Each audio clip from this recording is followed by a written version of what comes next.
power than they do. But always hold in your heart the pride of your special heritage. They can be a great people, Kal-El, they wish to be. They only lack the light to show the way. For this reason, above all, their capacity for good, I have sent them you, my only son.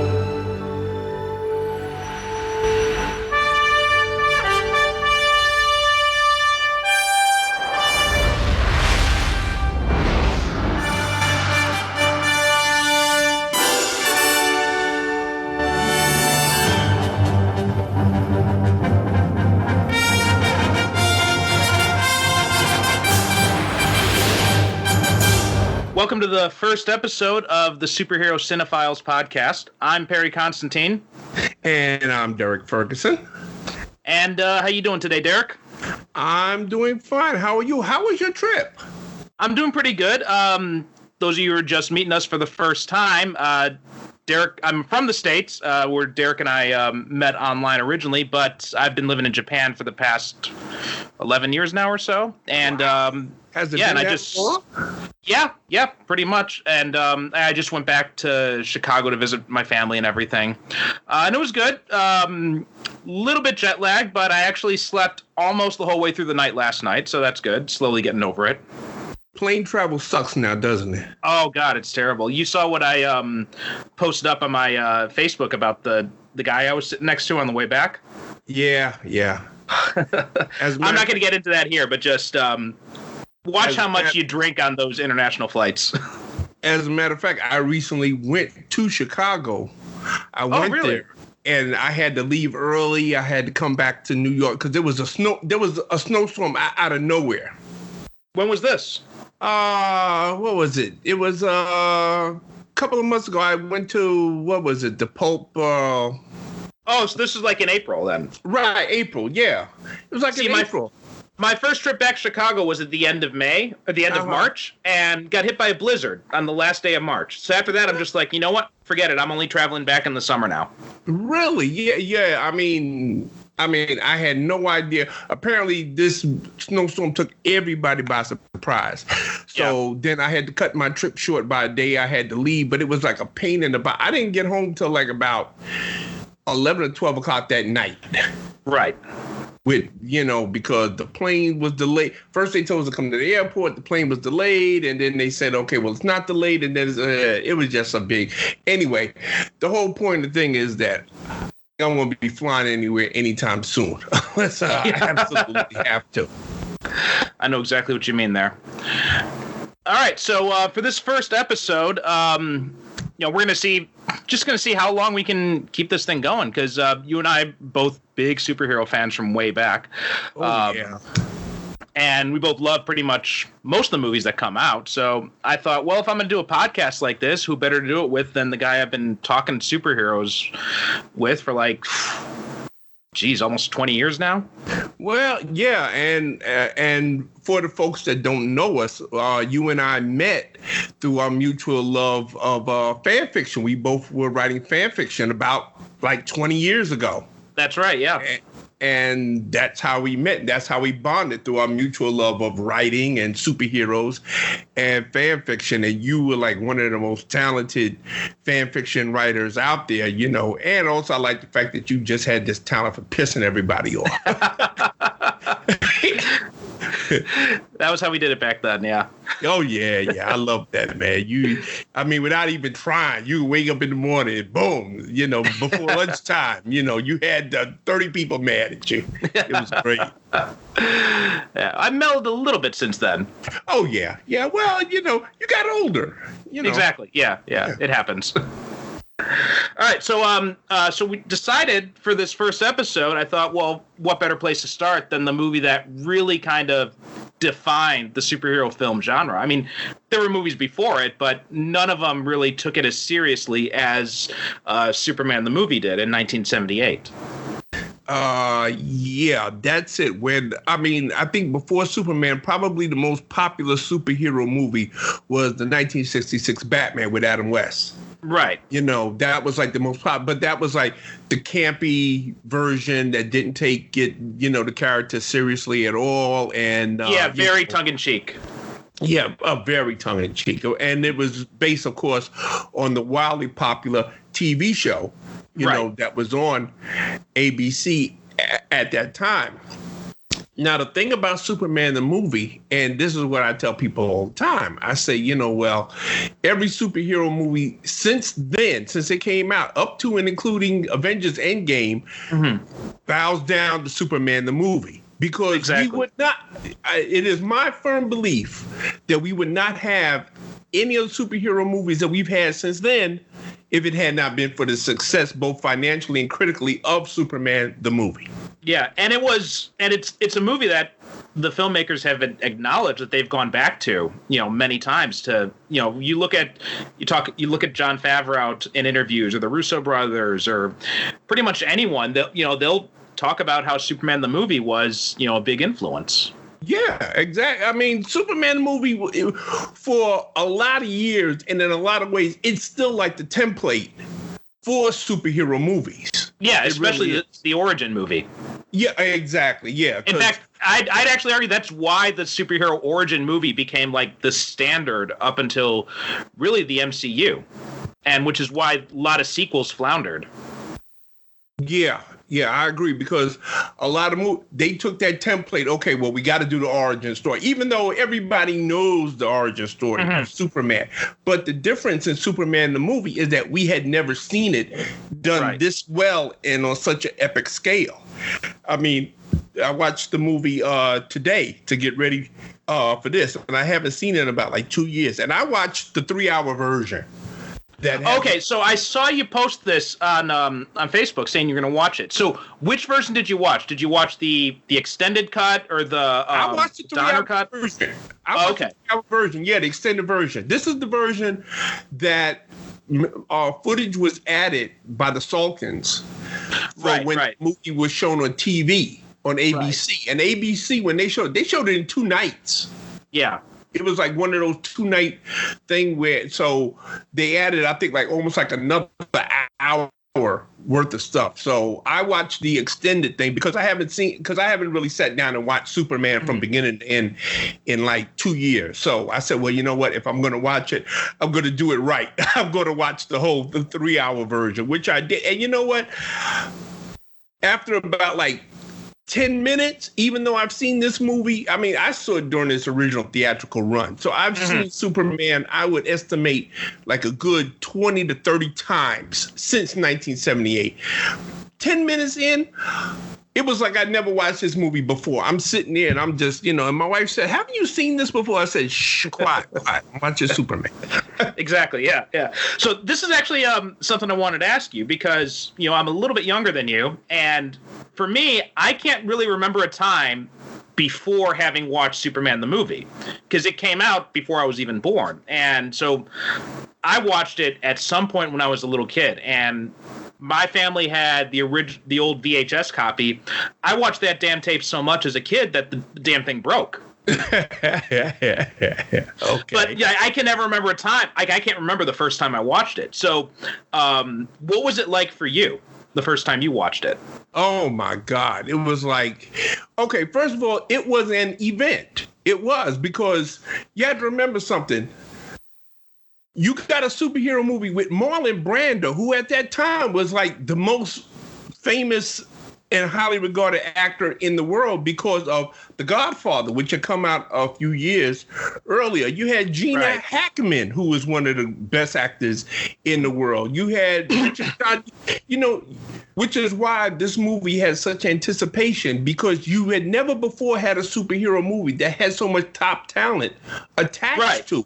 And even in small roles, because you had like Ned Beatty had a small role. You had Terrence Stamp in a teaser. Valerie Perrine, Larry Hagman was in this movie in the small role. Jackie Cooper, Glenn Ford, Jackie Coogan. Yeah, I mean, you had so many. Glenn Ford playing Clark Kent. You had this is why this movie was so highly anticipated, because just the talent that was attached to it, let everybody know, okay, they're taking this seriously. And, they did. When I saw it, I mean, people was cheering, they were clapping. That when Superman rescues Lois Lane, when she falls from the helicopter, and you couldn't hear anything for like 5 minutes after because the theater went nuts. Everybody went crazy. It was, and of course this was before, Blu-ray and VHS stuff like that. So when you wanted to see a movie, you had to go back and see it. I saw it in the theater like 3 or 4 times myself. Yeah, and a lot of people did. We just kept going back and seeing it because we literally had never seen anything like this up until then. We had never seen a superhero done in such a respectful manner and done so straight and played with such gravitas. And, it was really something. Okay, back then, now, we're all jaded. We've had the MCU. We've had, 85 Batman movies. We've got animated movies. So we're kind of jaded now. But back then, if you were around back then, Superman the movie was something special. Yeah. And it's not only in terms of superhero movies, but in terms of just event movies, like big blockbuster movies in general. This was that time period when blockbuster movies really started to appear, because this was like the era of Star Wars and Jaws. But before that, you didn't really have the tentpole blockbuster movies like you do now. Right. Yeah. Because Superman came out in 78, I believe. Yeah. And Star Wars was 77, and I think Jaws was like 77 or 78 or one of those. Yeah, so this was like one. And gotta remember something too. This was like this movie cost something like $55 million, which of course now is just a catering budget for an MCU movie. Right. But back then, this was like the most expensive movie that had ever been made.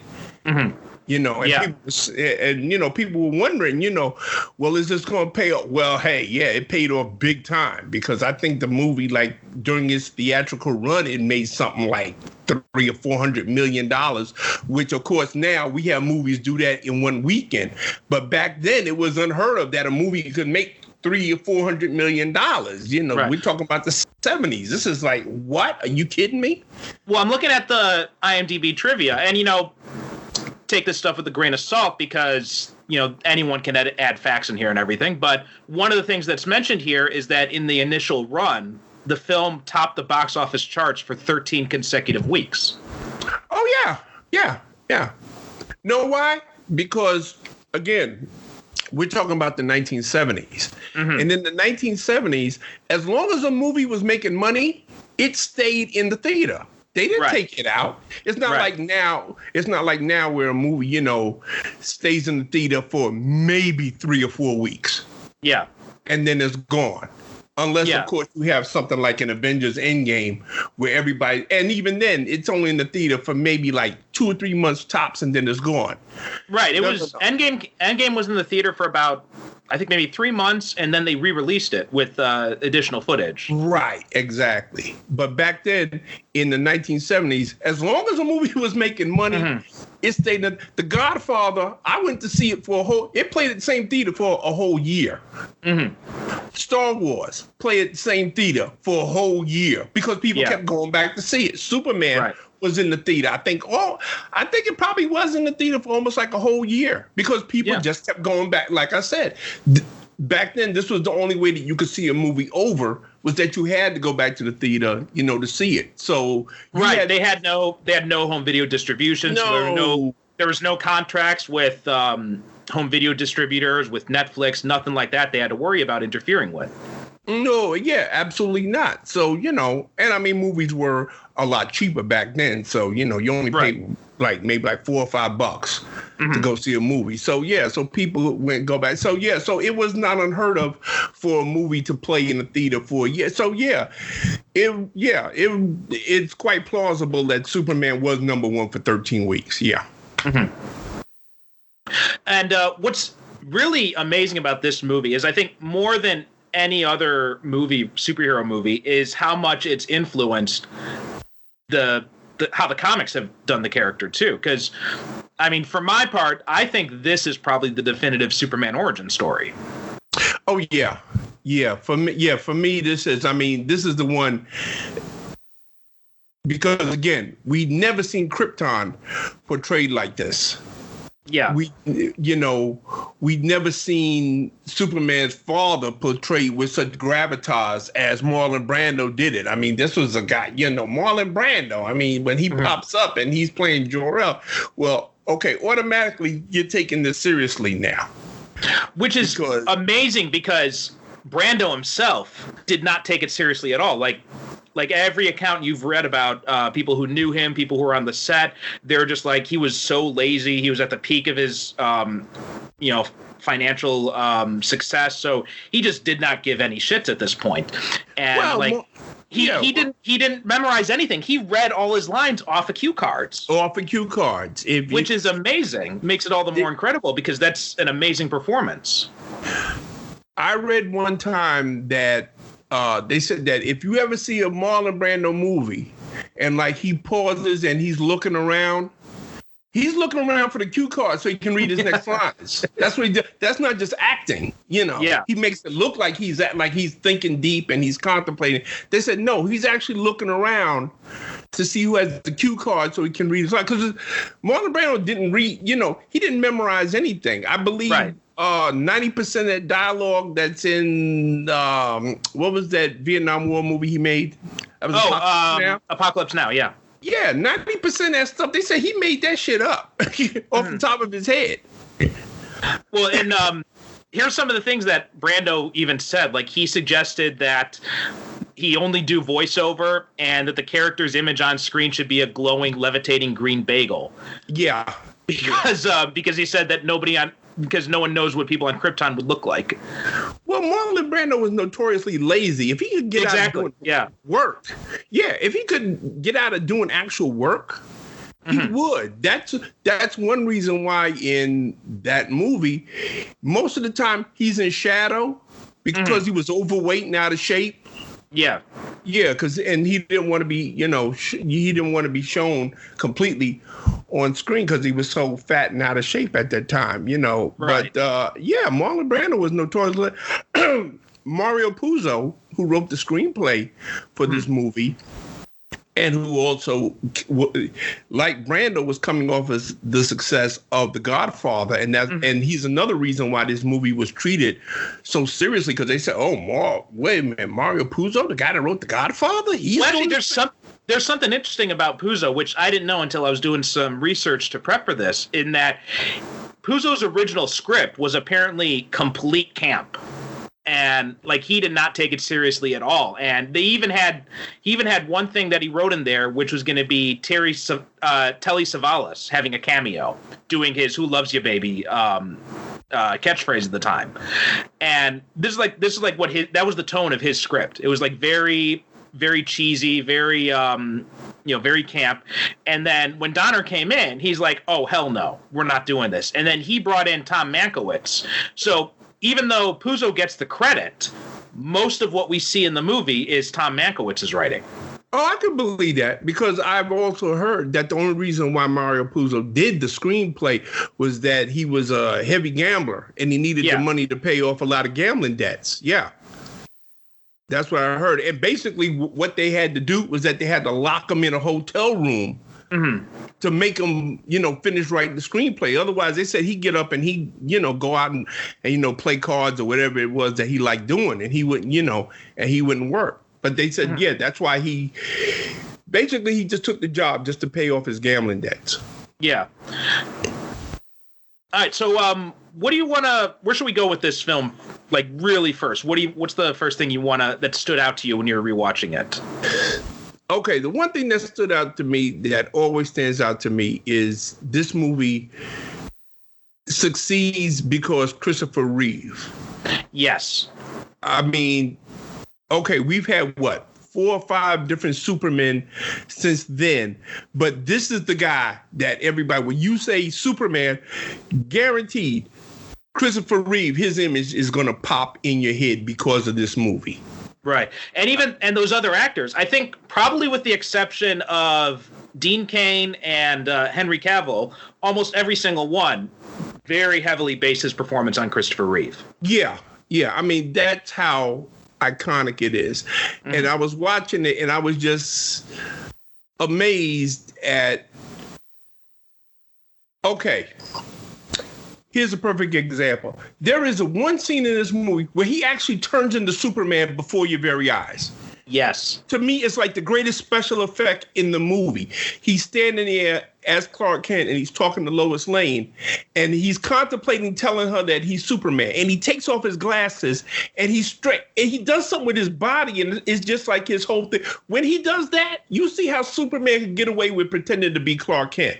And then he changes right back when he realizes he doesn't want to tell her yet. He puts the glasses back on, he hunches over, and it's amazing. It's a total transformation. And I always cite this scene when people say, like, oh, how could glasses fool anyone? I'm like, because it's not just the glasses, it's everything. Because you look at him and you see him and you think, well, maybe he kind of looks a little bit like Superman, but you'd never think that this mild-mannered, meek guy could be Superman. Right, because he does something with his entire body, his facial expression, his voice, and he does it. And you say, oh, okay. And like you said, you watch that and you see how Superman could get away with pretending to be Clark Kent because Christopher Reeve does it, right? Exactly. He shows you how Superman gets away with pretending to be Clark. He's showing you right in front of it. And like I said, it's the best special effect in the movie because he's doing it with no tricks, no camera tricks, anything like that.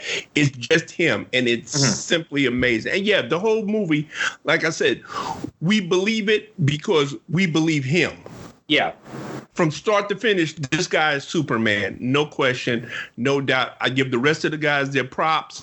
They're good. But hey, when you say Superman, it's Christopher Reeve. I'm sorry. He's the guy. Oh, definitely. Definitely. Like every time I've thought about Superman, it's always been this guy. This is who he is. Although the one thing that sticks out to me a little bit is, from a modern perspective, I think his Clark Kent is a little bit too over the top. Yeah. That's one of the things I liked about Brandon Routh in Superman Returns, that he plays Clark Kent as more of a wallflower type, the kind you just kind of like, you don't even notice he's there. Right, yeah. Christopher Reeve, looking at it now, like you said, looking at it now, yeah, his Clark Kent is a little bit too bumbling. Mm-hmm. I myself always, well, I didn't prefer, but I like George Reeves from the black and white Superman TV show from the 50s. Oh, yeah. His Clark Kent was a little bit more of a hard ass. So it was kind of like, wasn't he? I haven't seen the Adventures of Superman TV show that you're talking about, but I've heard, from what I've heard, is it kind of similar to Dean Cain's Clark Kent? Yeah, kind of similar. That, he doesn't play Clark Kent as kind of like stumbling, bumbling, because you would figure that a guy who's a crime reporter would have a little bit more backbone, a little bit more, grit and stuff like that.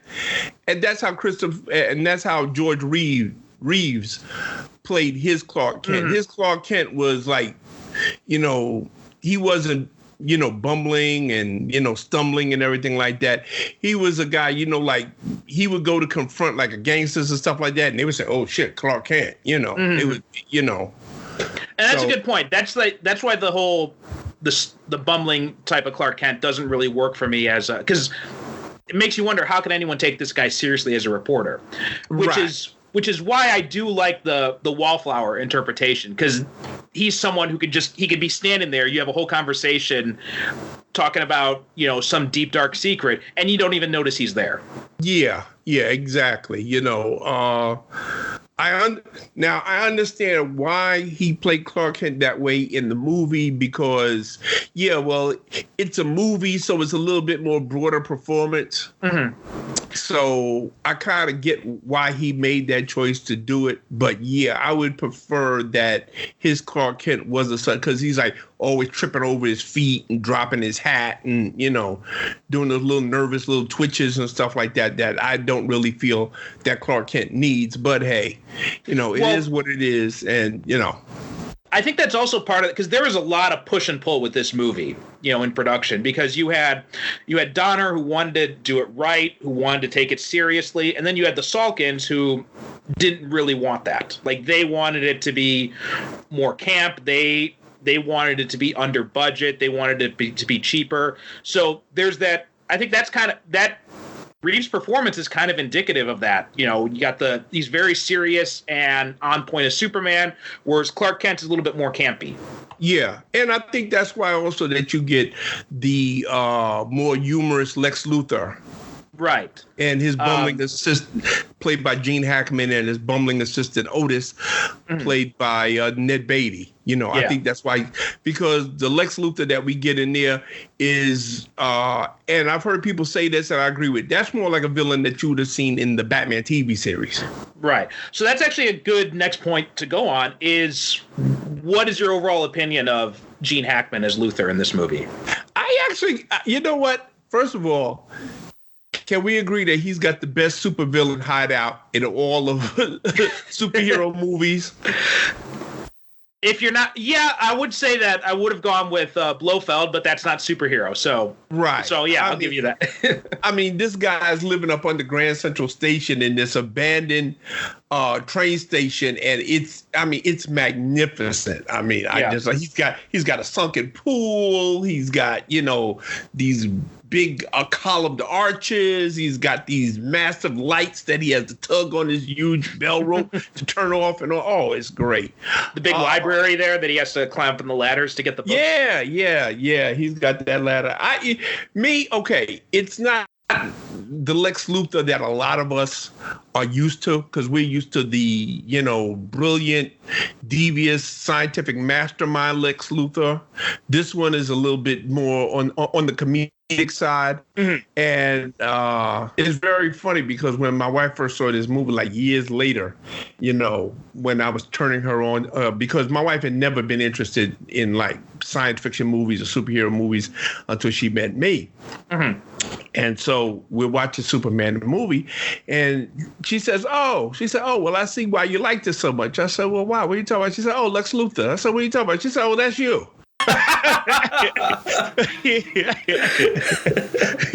never thought about that before, but yeah, that does work. And to this day, she will maintain that. Yeah, she said that. Oh yeah, they based that Lex Luthor. She said that's you, 100%. But but you know what? I enjoy his performance because it's obvious that Hackman is having a good time. Yeah. This is a role he's never played before. I understood that he refused to play it bald all the way through the movie. Well, he refused to shave his mustache at first, too. So this is a little funny trivia. I don't know if you know this, but because he had a mustache at the time, and in the early one sheets, like they took photos, he had his mustache on in them. And then he was talking to Donner about the role, and Donner said, look, you shave your mustache, I'll shave mine. And the thing is, they had never met in person at that point, and Donner didn't actually have a mustache. So when they met, Donner had a fake mustache that he peeled off. Oh, that's cold. That's cold. No, I did not know that. I know that Hackman, he absolutely refused to shave his head, and when he shows up at the end bald, that's like a skull cap that he's, like a bald skull cap he's wearing. Yeah, because he said no. He said I'm not. He said no. He said I'm not shaving my head. So you know what? I really don't mind a Lex Luthor with hair. That's not, that's not a deal breaker for me because it's such a wonderful performance from Hackman. Like I said, he's so obviously having fun. Right. I mean, and plus you've got, Hackman, and then, you had John Shea in Adventures of Superman, who also didn't shave his head or wear a bald cap until like the second season or something like that. Right. And in that first season, the soap opera antics aside, he was a really good Luthor as well. Oh, yeah. I mean, besides Hackman, John Shea is like my second favorite. I think my favorite is probably Michael Rosenbaum.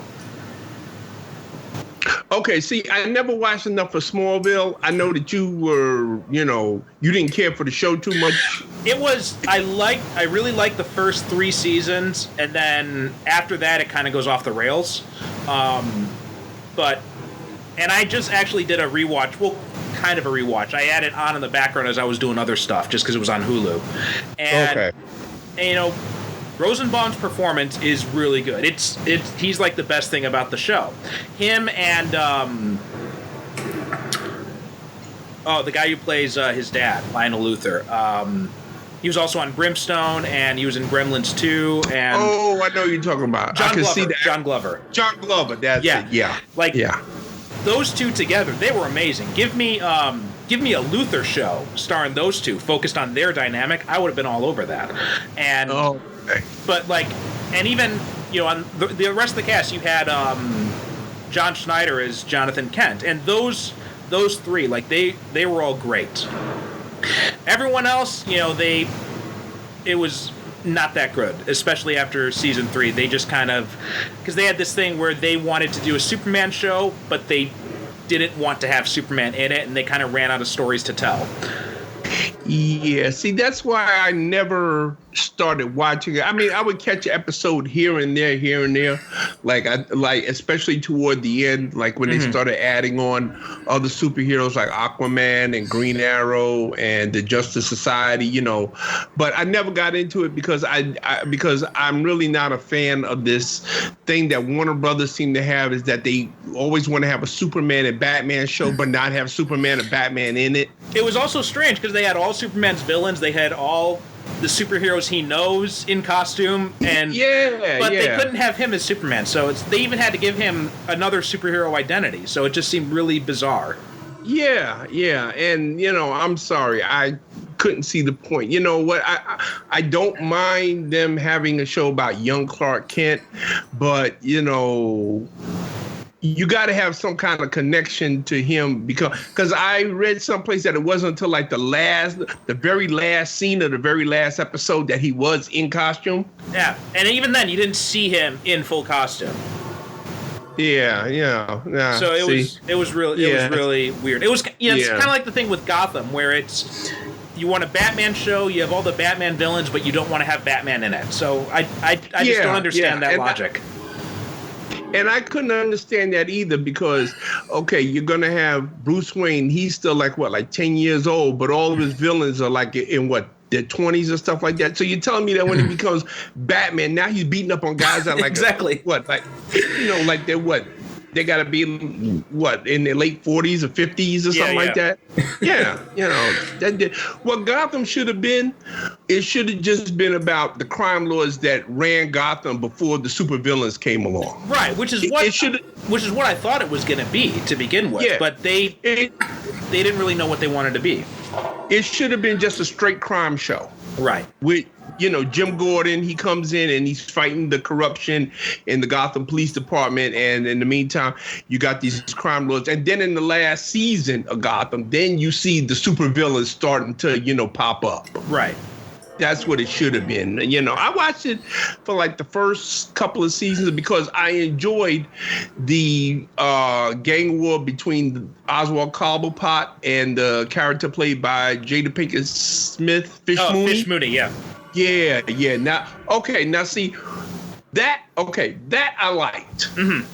And that's what it should have been. And then they introduced, what was his name? Carmine Falcone. Yeah. And that's what it should have been. It should have been just a straight crime show about the crime bosses that ran Gotham before Batman and the supervillains came and that along. Guy who plays Cobblepot is great too. Oh, he was fantastic. Yeah. So it's kind of like the Smallville thing, where you got this, you got this great talent in there, and you're just kind of wasting them in this show that does not deserve them. Yeah. Although a lot of people I know, and you and I both know, they love Gotham. They say, "Oh, it's a great show. It's fantastic." And I say, you know what? It's on Netflix. Maybe this winter when I'm stuck in the house, I'll give a rewatch and see how I feel about it. But at the time, like I said, I'm really not interested in a superhero show that doesn't want to have superheroes in it. That's not my. If you're gonna do a superhero show, well then, damn it, commit to it and put the damn superheroes in there. Especially in this day and age, like there's no reason not to now. Right, exactly. Okay, I could see it back in the 60s and 70s where they didn't have the technology and they didn't have the budget. Right. I can understand that, but no, not now. Like I said, we have the technology. We have where you can do these special effects and really not spend a lot of money on doing it, because it's all computers anyway. Yeah. What I think about, taking it back to Superman the movie is I kind of agree with you a lot about Hackman's Luthor. Like he's fun. He's a lot of fun. But but that's kind of the thing where this is kind of that situation where there are parts of the movie that the tone just doesn't quite fit together. Like, you got the bumbling Clark Kent, you got Lex Luthor and the real estate scheme, and they don't quite match the tone of, like, Marlon Brando on Krypton and Christopher Reeve's performance as Superman. Which, okay, a lot of people criticize the real estate scheme, but you know something? I like it because it's not the typical supervillain trying to take over the world. It's interesting, but it's just...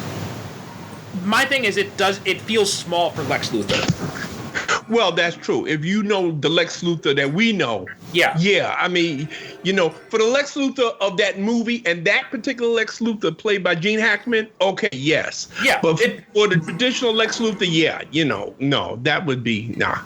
Right. So, I mean, that's the only thing. Like, I agree.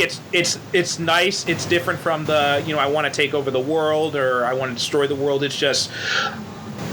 And you know what? He's got a kind of a warped logic in there, because you buy up all this cheap real estate in Nevada, and then you blow up California, and then all of a sudden you got beachfront property. I can kind of see that logic. Yeah. I mean, listen. Take it for what it is. That's a brilliant scheme. Mm-hmm.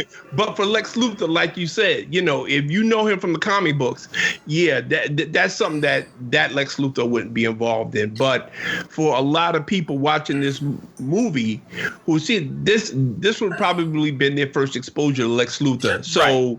They wouldn't know him so they would say, okay, yeah, you know, that's pretty good. Mm-hmm. But going back to what you said, you make a good point about the shifting tone of this movie, because it goes from being, like you said, it's on Krypton and it's deadly serious and the planet is blowing up and people are falling into chasms and, you know, and then we go to Kansas, which is, you know, serious but not so serious, but then we do got Paul Kent dying, right? And you got that. But this is one of the things that drove me nuts about Man of Steel and comparing it to Superman is Clark Kent can't do anything about Pa Kent dying, whereas in Man of Steel he makes the choice to do nothing.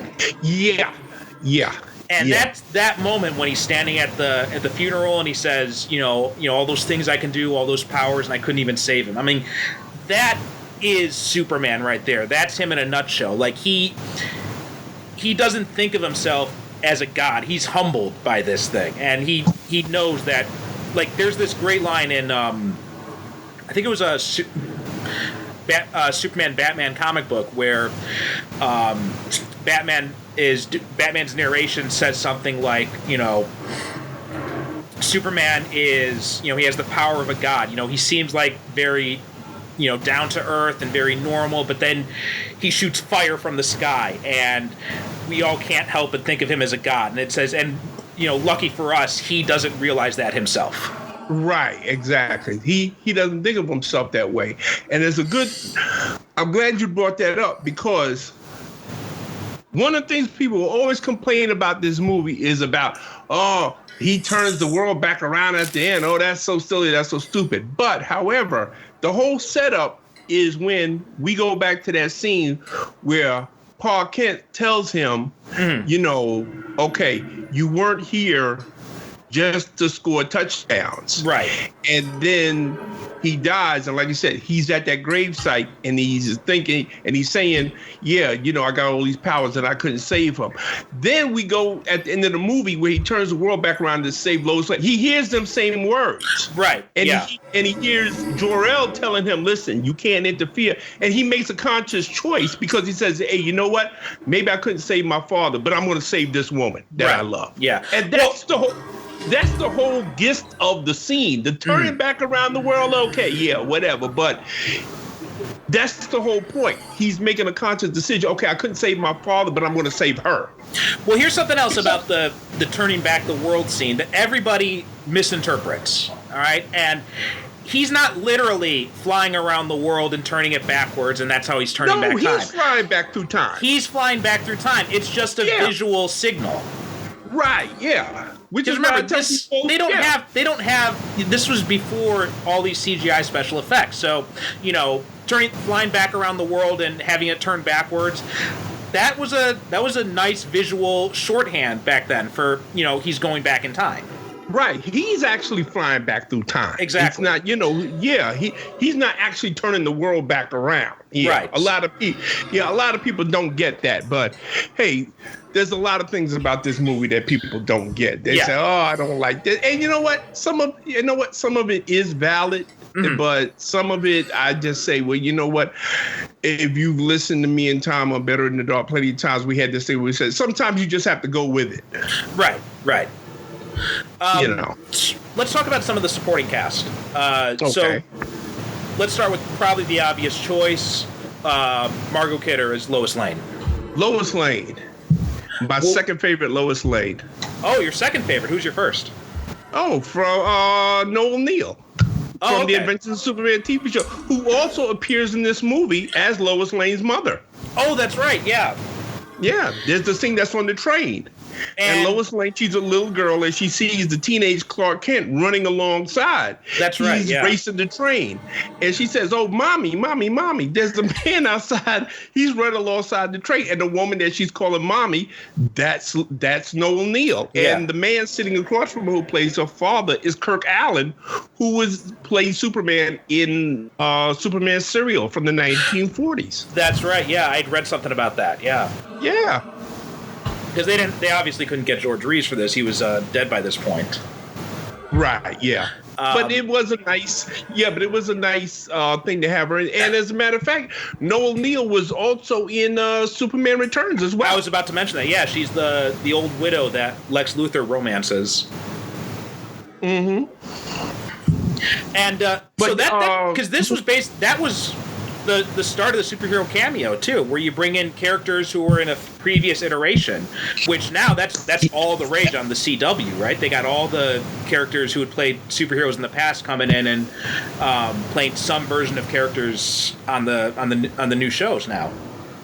Well, I heard that they're actually going to have Brandon Routh play Superman in the big crossover that they're going to have. Right, and they actually brought in they're bringing Burt Ward in too. Oh, cool. Yeah. Massively so he's going to be playing, cool. They haven't announced who Burt Ward's playing, but I think it's, pretty obvious he's going to be playing like an older Dick Grayson. Or unless they have him play like... and they get, I don't Batman. know. No, unless I don't know. Have him play the Batman Beyond version of Bruce Wayne. No, they got someone to do that. Do you know I'm who they hoping got? they would get Michael Keaton. No, they couldn't get Michael Keaton, but they got the next best thing. Who? Who do you think? Who's the other person who could play that old Batman as well, if not better than Michael Keaton? Oh, Kevin Conroy. Exactly, yeah. They got Kevin Conroy coming in to play Batman. Oh, okay. Well, listen, good enough. Listen, if anybody deserves to play Batman live action, it's him. And it'll be the first time he's done it live action, too. Yeah, because he's played Batman longer than anybody else. Yeah, actually. Oh, yeah. Cool, massively cool. But yeah, Margot Kidder, she's my second favorite Lois Lane. And one thing I love about her character, and this is one of the little character bits that's scattered all throughout the movie. It doesn't really mean anything, but I always like it. I love the fact that she's a terrible speller. I do, yeah, me too. She's always misspelling words, and Perry White, he's always correcting her copy, and she's always asking people how to spell words like rapist and bloodletting and stuff like that. And you say, my God, what is she writing?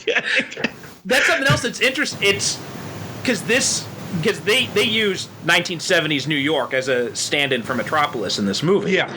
And you get those little things, and then you've got, Clark Kent, Superman, and, everyone says, Man of Steel defenders, they say, well, you can't do classic Superman in the modern day because he just doesn't fit. And I'm like, well, 1970s New York, people would have said the same thing, but they were able to they draw those contrasts very well. Good point. Yeah, okay. I can go for that. I see that. And especially, you were in New York in the 70s, so you'd know better than anyone what it was like back then. Oh, yeah. Well, you know what? every time I watch this movie from, I always get like a wave of nostalgia because, that's the New York I grew up with. And I remember like anytime I watch any movies from the 70s and 80s, and I know that I get this from people all the time, they're always asking me when they read one of my reviews of a movie, reviews at the Ferguson Theater, shameless plug. People that read my reviews from the 70s, they say, oh, well, was New York really like that back then? I said, yeah. I said pretty much was. That's what it was. To me, it's actually surprising how representative of New York of the 1970s that this movie is. Because, that's pretty much how it was. Right. And, I didn't realize that until I learned more about New York back then, talking to you, just doing general research and stuff. But you see those little hints all throughout, like, the types of stories Lois is writing, like when Clark changes into Superman, he comes out and the pimp is talking to him. Yeah. And he just kind of like, oh, excuse me a moment. Oh yeah. Oh, I mean, I loved when I saw that in the movie theater. That got such a big laugh. The pimp said, "That's a bad outfit, Jim." And Superman always polite, says, "Excuse me." Yeah, I gotta go catch the helicopter. When he does the interview with Lois, and he says, "I'm here to fight for truth, justice, and the American way," and she laughs and she says, "You're going to end up fighting every elected official in the country." And again, we go back to this whole movie hinges on Chris. He says that line, and he says it with such utter sincerity. That you have no doubt that this is what he honestly believes. I'm here to fight for truth, justice, and the American way. Yeah. And he says with such a simple sincerity that, that guy, he sells that scene 100%. Yeah. One of the things I like about Margot Kidder is she's also got that sincerity. Like, she commits really well to this role. And, she's no nonsense. She's serious, but every time she sees Superman, like, she's just completely awestruck. Like that scene when, after he leaves the interview, and then Clark shows up, and she's just completely stuttering, and she says, like, that's Clark nice. Oh, yeah, she's gaga. Yeah. She's totally gaga. And you know what I like, too? Okay, Margot Kidder, she's a beautiful woman, don't get me wrong. And I've seen her in person. As a matter of fact, I saw her one time at a convention, and I got a kiss from her. Oh, nice. I didn't wash that cheek for about a month. Okay. She's not like, how can I put this? She's not like Kim Basinger. Right. Beautiful. She's beautiful in her own way. Right. But she's not like dazzling, knock your socks off. It's a beauty that sneaks up on you. Right. Right. Like, the more you look at her, the more appealing she becomes. Definitely. Yeah. Yeah.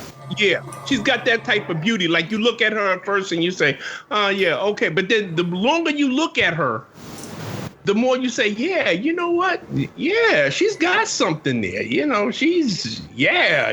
then by the time you gradually start to see with Superman, see why Superman is falling in love with her. Right. It's not her appearance. It's her tenacity. It's her spirit. Yeah. Yeah, she's not like, say, like, okay, who another beautiful woman that's in this movie? Valerie Perrine. You look now, Valerie Perrine is just wow. Your jaw drops. Exactly. But that's because of her she's got that. Let's face it, physically, the woman's a knockout. But that's a different type of beauty. It's not necessarily better or worse. It's just different. Well, you can see that too when when she helps Superman at the end, she takes right before she takes the kryptonite off him, she kisses him, right? And then after she takes it off, she says, he says, "Why did you kiss me first?" She says, "Well, I thought you wouldn't let me after."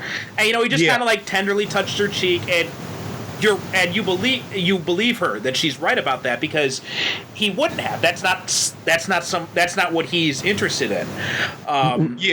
And that brings up an interesting point. Is Roger Moore wrote in his autobiography that he was at the studios when they were shooting this movie, and he said he saw Christopher Reeve walking across the soundstage dressed in a Superman costume, and he was completely oblivious to all these women who were fawning all over him.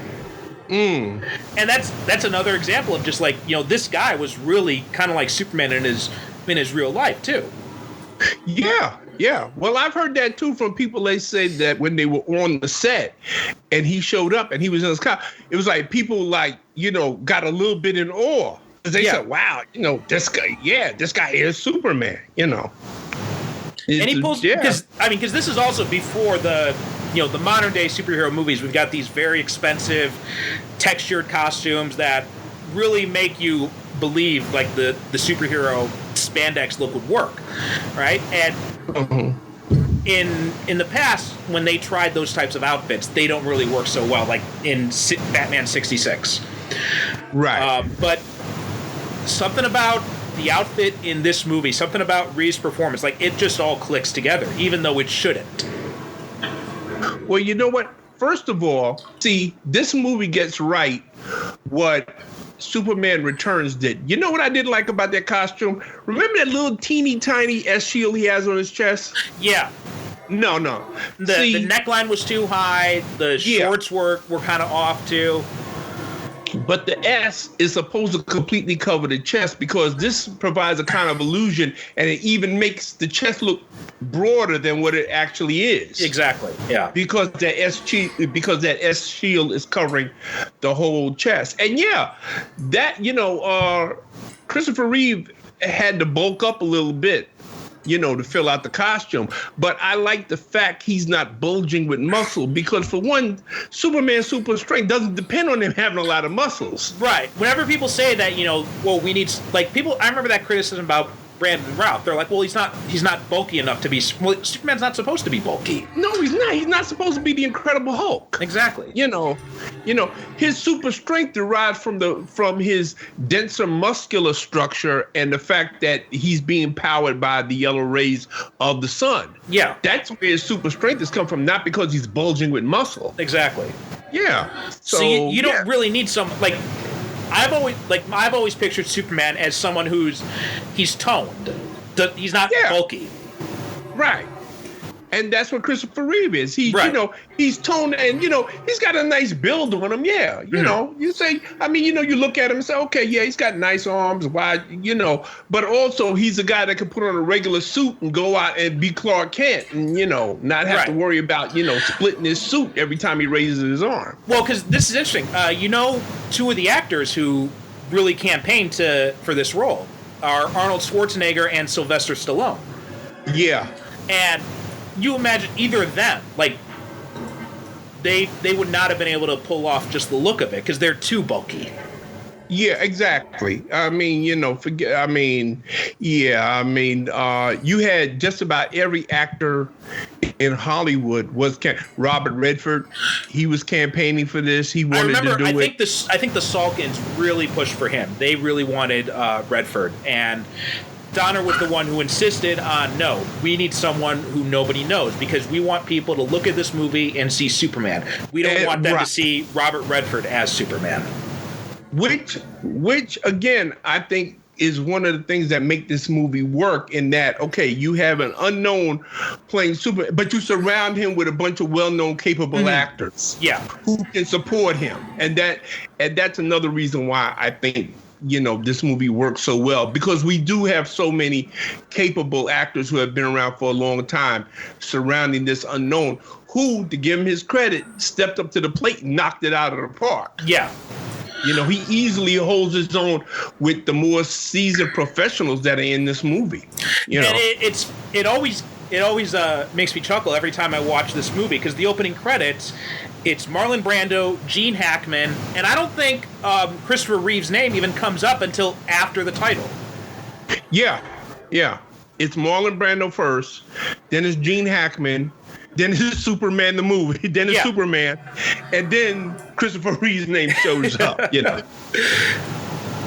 Yeah, pretty much like with what was it? Was it Batman where Jack Nicholson? Every one of that original series of Batman movies, like from Batman all the way up through Batman and Robin, like the villains always overshadowed whoever was playing Batman. Yeah.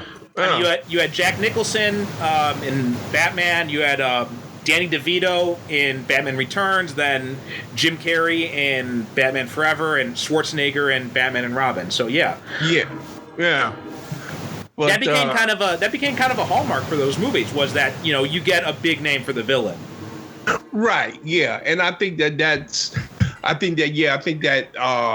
Superman, this movie, and Batman, it kind of started that trend where, okay, well, we got to get a big name to play.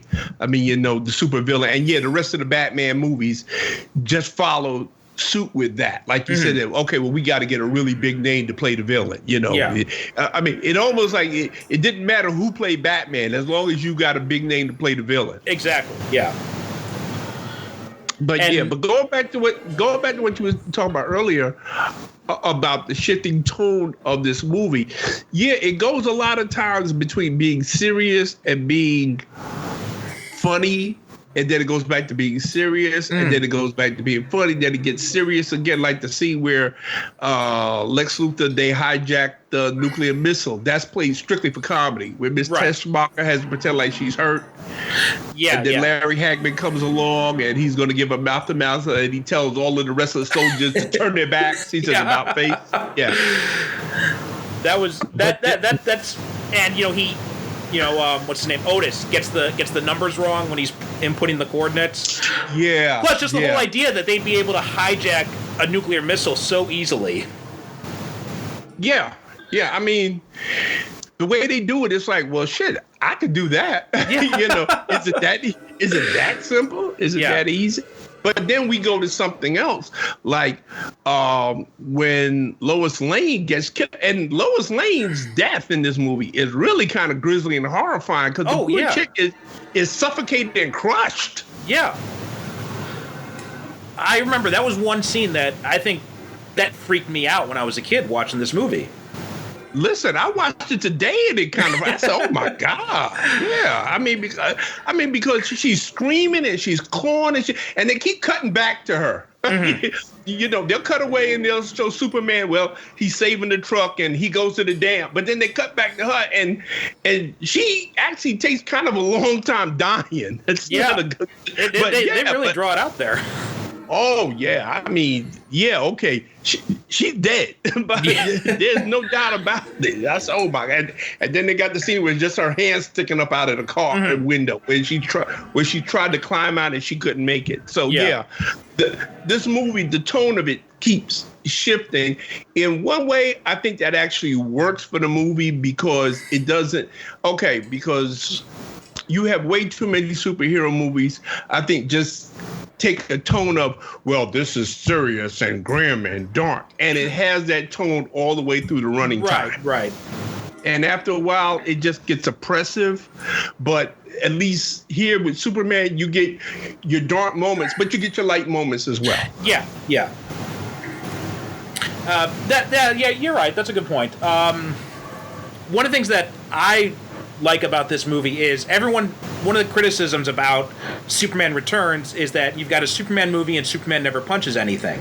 But that's the same thing that happens here. He never punches anyone in this movie either. But you've got that sequence which when after the missile strikes and he's going around like he's saving the bus, he's lifting up the freaking plate under the earth. Oh, yeah. Oh, that's a terrific scene. Yeah, where he's actually lifting the San Andreas. Exactly. And it looks like he's in hell. Yeah. And he's, got the weight of the world on his shoulders that's a terrific scene. Right. And it doesn't, it's not as impressive as stuff you see now, but that right there is what Superman's all about. It's not about punching some supervillain, it's about saving people. That's what's the most important aspect of the character. You know what I always say to people when they say, well, Superman doesn't punch anybody. I said, you know what makes Superman really unique among all other superheroes? And they'll tell me what. I said, Superman is the only superhero that flies around the world looking for disasters to prevent. Right. I said, nobody else, because that's what he does. Yeah. Punching bad guys, that's something that's on the side that he does if he has to do it. Right. But Superman, he punches out as Clark Kent, he goes home, and does he put his feet up and have a beer? No, he changes to Superman, and he goes flying around the world looking for natural disasters. Mm-hmm. He goes looking for people to save, because that's what Superman does. Yeah. Yeah. Lois Lane has a scene where after, Superman is flown back in time and he's brought it back to life and everything like that, and Jimmy Olsen says, oh, I think he really cares for you. And she says, Superman cares for everybody. Exactly. And bingo. And you know what? She's absolutely right. That's the thing about Superman. He cares about everybody. Yeah, like that's the one of the things that's always killed me is people say you can't write a good Superman story because he can't be hurt. I'm like, well, yeah, he can be, just not physically, because you even if you had someone Doomsday, right, beats the shit out of Superman, that has no real emotional punch to it because Superman doesn't care as much about that. He doesn't care as much about himself. But right, you hit him with the death of Pa Kent, the death of Lois Lane. That is what hurts him. And that is what... So you put innocence in danger, and that's a bigger threat to Superman than all the kryptonite in the world. Exactly. You have the scene that's in this movie with, as a matter of fact, that's how Lex Luthor suckers him into that gauntlet he's got to run with the machine guns and the fire and everything like that. He tells Superman, oh, well, there's this gas that's going to go off and it's going to kill half the people that's in Metropolis. Now, well, he drops everything and he goes flying, because see, that's how you get Superman. And see, that is the whole, see, people say that Superman can't be hurt because you know what? You don't look at what his strengths are as a character. You just think about, well, in order for me to have a good Superman story, he's got to punch somebody. Right. No, some of the best Superman stories that I read, like there was that one story where he just talks this, I think it's a little girl she's getting ready to jump off a building and commit suicide, and he just talks to them. That was it. That was a scene in All-Star Superman, which is hands down the greatest Superman story I've ever read. Yeah. Yeah, I mean, that's Superman. Superman, his thing is helping people, saving people. If anything keeps him up at night, it's not Lex Luthor. It's that, okay, well, there may be a flood that's on the other side of the world that I can't get to because I got to stop this damn bank robbery. Right. See, that's the thing that pisses him off. That's what he should be doing. He should be over there in Japan or China stopping a flood or a tsunami instead of, see, now I got to be here. And Lex Luthor, you done built this damn robot and I got to beat up on this robot. Mm-hmm. Yeah. And all the best Superman stories have done that, have taken that approach. What was it? Joe Casey did a run on Adventures of Superman back in the early 2000s, I think. And in between, like, the crossovers and all that, he mostly did, like, these one-issue stories where Superman didn't fight anybody. It was just him going around helping people. Yeah. And those stories were amazing.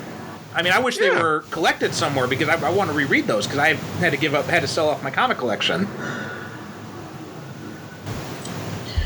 But, that must have hurt. Oh, well, it wasn't so bad because my parents were downsizing. I was moving back to Japan, and I had I had 2 filing cabinets full of comic books, single issues, and plus, like, an entire wall of bookcases filled with graphic novels. And, I was looking at them, and I'm just like, it'll cost me a fortune to ship these overseas. And I knew I couldn't leave them with my parents because they were downsizing from the house to a condo. So it was, and I'm just like, well, you know what? Everything's digital now anyway. So I've been gradually building up the collection through, like, the Comixology sales now. And it's just so much more convenient. Yeah. I mean, and you know what? Because I had like a whole bunch of comic books. I had them in storage and everything like that. And I said, you know what? It's crazy to be. And I had them in storage for like years and years and years. And I said, you know what? It's crazy to just pay to have them stored because I'm not reading them. And I said, okay, well, you know what? I'm just going to keep the comic collections that I actually know that I want to keep. Like, I got a complete run of the Marv Wolfman, Gene Colan, Tomb of Dracula. I've got that, so I kept that. I kept my complete run of Howard the Duck. I had that, some other comics and everything like that. But most of them I just sold because I wasn't reading them. And in this digital age, I said, you know what? If I want to read them again, I can just go online and get them. Right, exactly. Yeah. So yeah, it wasn't, and I'd already been away from home for a long time by that point, so it wasn't as hard as I thought it would be. Like, if you asked me to do that when I was in college, I would have looked at you like you were insane. Oh yeah. I mean, like, yeah. If you which is why I put the comics in storage anyway, because I said, oh no, I'm never getting rid of my comic books. I'm never getting rid of my comic books. And then one day I woke up and said, you know something? I haven't read these comics in like 10 years. Why am I holding on to them? Right. Yeah. And they're just taking up all this space and everything, and then environmental issues anyway. They're eventually you can't just keep them locked up like that. Eventually they're going to start to degrade anyway. So.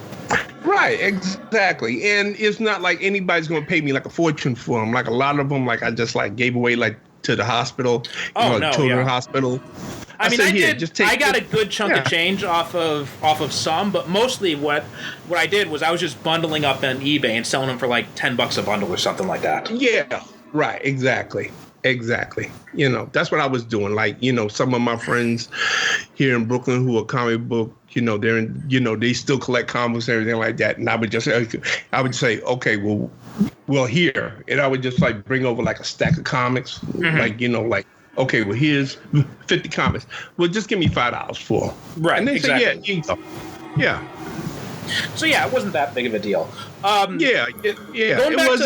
Going back to Margot Kidder, though, one of the things that really stands out as, like, out of everything in this movie, like, all the cheesy stuff that, we kind of look at with a little bit of a squint nowadays, but the thing that, for me, really just takes me right out of the movie is her poem when they're flying. It never works for me. That's the one thing everybody hates, but you know something? I don't mind it because I'm a sucker for romance. Mm-hmm. I am. And I like that. I love that cinematography when they're flying around the city and everything, but I just think it would have been... The music is fantastic. The music is fantastic, yeah. And that's what I mean. I think it would have been so much better if they just had no narration, no voiceover, just the music. If they just played the music. Well, yeah. And you know what? That's valid. I understand that, and I can go with that. And yeah, I do agree. I do think that scene would have been better if they had just been instrumental without her, but you know what? It's not a deal breaker for me. It's not, because I understand what they were trying to do with that. They would try, because, okay, listen, you can't have Superman and Lois Lane have sex, right? Yeah. But you can do the next best thing, which is have them go on this little flying thing. Because if you notice, another thing about, and I keep going back to his performance as Superman, Christopher Reeve, whenever we see Superman in any other medium before this movie, whenever he flew, like in the TV series, George Reeve would do this thing where like he would run, he would take like 4 or 5 steps, and then he would like shove off and jump up into the air. As if flight was an effort.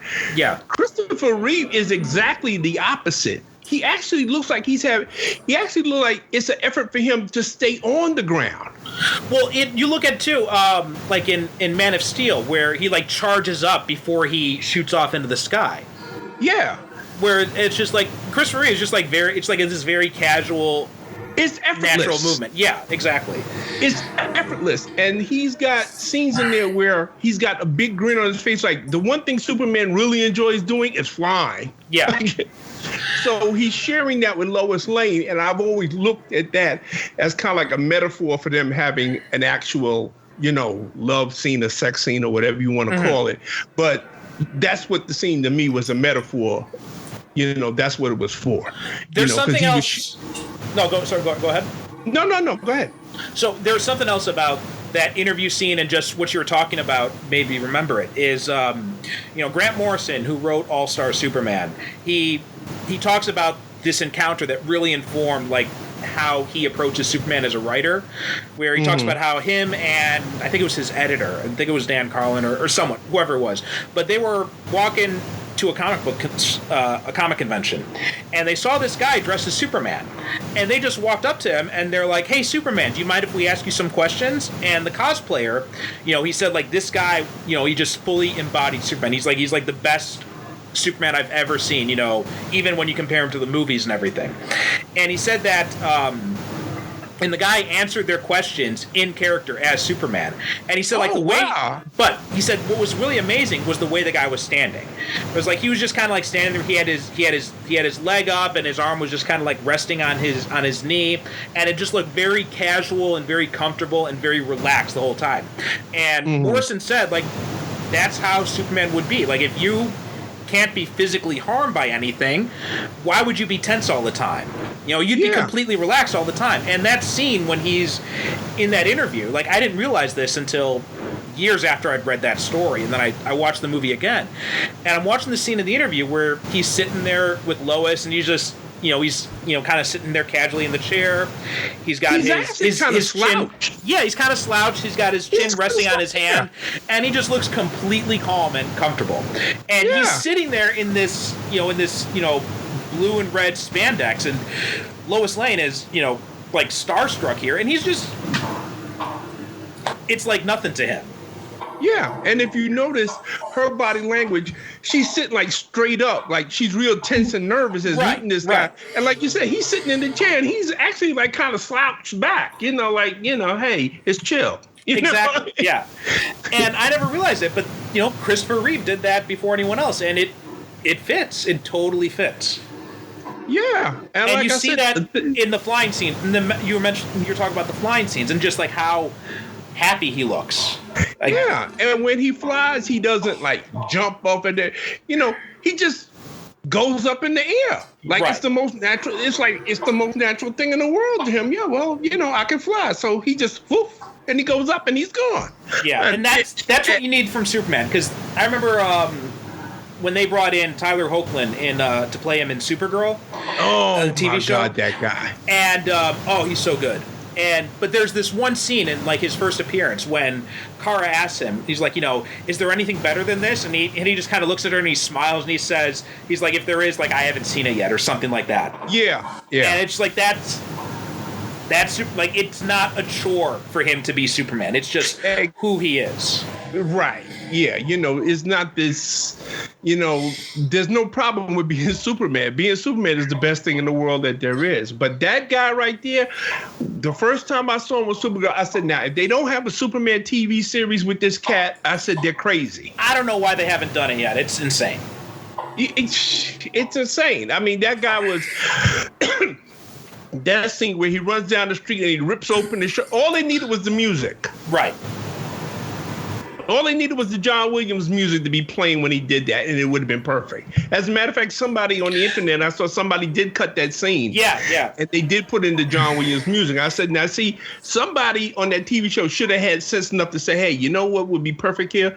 The John Williams Superman theme song, which also is still, I say, is the best superhero theme song ever. You're right. I would not disagree with that at all. Like, I've got that as my ringtone. Hey, who wouldn't? I mean, forget about it. That's it. I mean, that you hear that, and I say, okay, Superman. That's it. John Williams nailed it perfectly. Exactly. And they use it again in Justice League. When he comes back, they started using. I'm like, well, it's about damn time. That was one of the best decisions that Bryan Singer made in Superman Returns, is that he told Warner Brothers, look, we're using the original theme song. Listen, if I was a director and they came to me and said, Derrick, okay, we want you to do a new Superman movie, the first thing I would say is, if we don't have the John Williams music, we're not doing this. Right. Well, we'll give you extra. I don't care how much money you give me. If we don't have the John Williams music, I'm not doing this movie. Plain and simple. Yeah. That theme is just, it's so perfect. Like, yeah.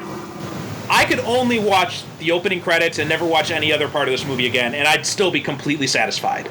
Oh, yeah, and I mean, even the credits with that, 3D zoom effect. Oh, when they it's have amazing. Everything like that. Yeah, I mean, come on. Even the credits in this movie are fantastic. I was watching the end credits, and I was riveted. Because they had the music going and everything like that. I said, well, and I mean, how often does that happen? Where you can watch the credits and you still saying, you know what, this is fantastic. I mean, I can't even remember. I can't even think of any superhero movie where, and this isn't even my favorite superhero movie, right? But even still, I cannot think of any movie where the opening credits grab me as much as this one does. Like, it's just got the perfect opening where, you just got that slow beat up at the starry field, and then boom, it's just the first names come up, and then they don't even show the title first. They have the slow zoom on the symbol. Yeah.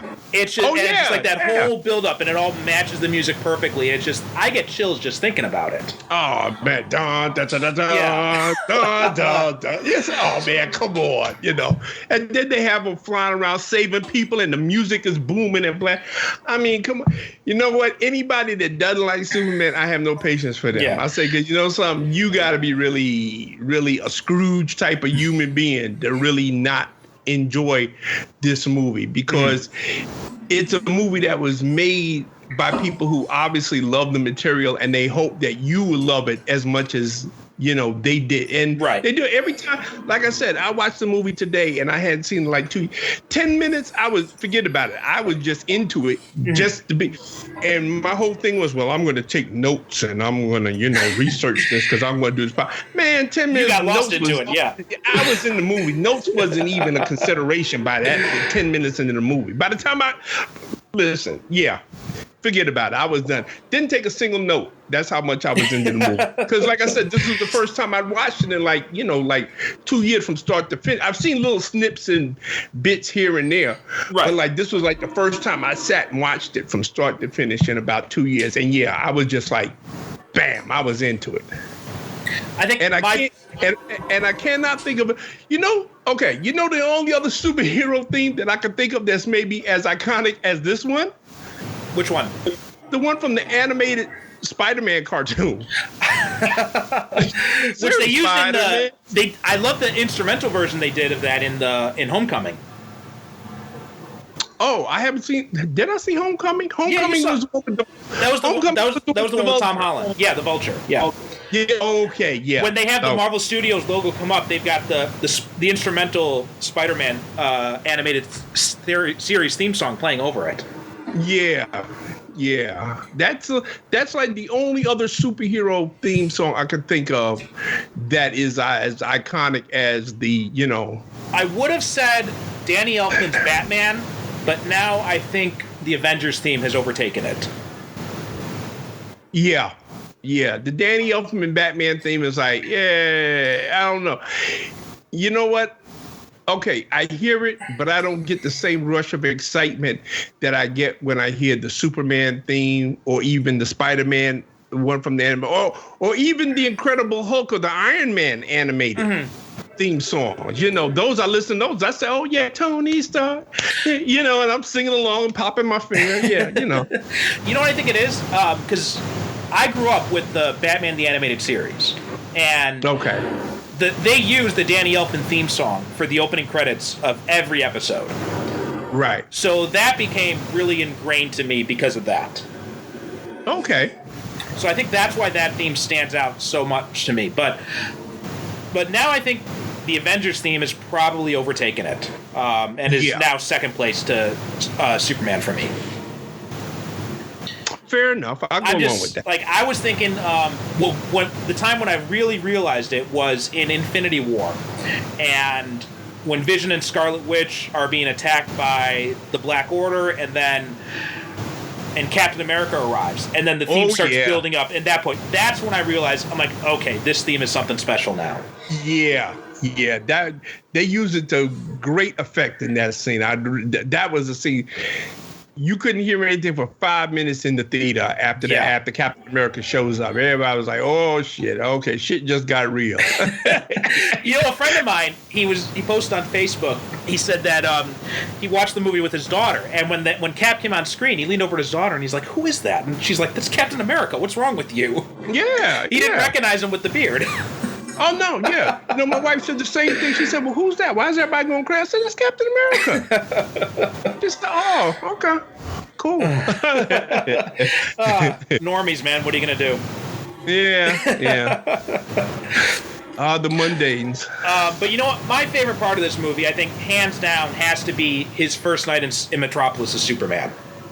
Oh, yeah, absolutely. That whole sequence, it's just constructed beautifully. Like, right from the start when he sees Lois dangling over the edge like that, and you start to hear there's the slow build of the theme, and they even do the little nod back to the phone booth thing because there were no phone booths in New York City by this point.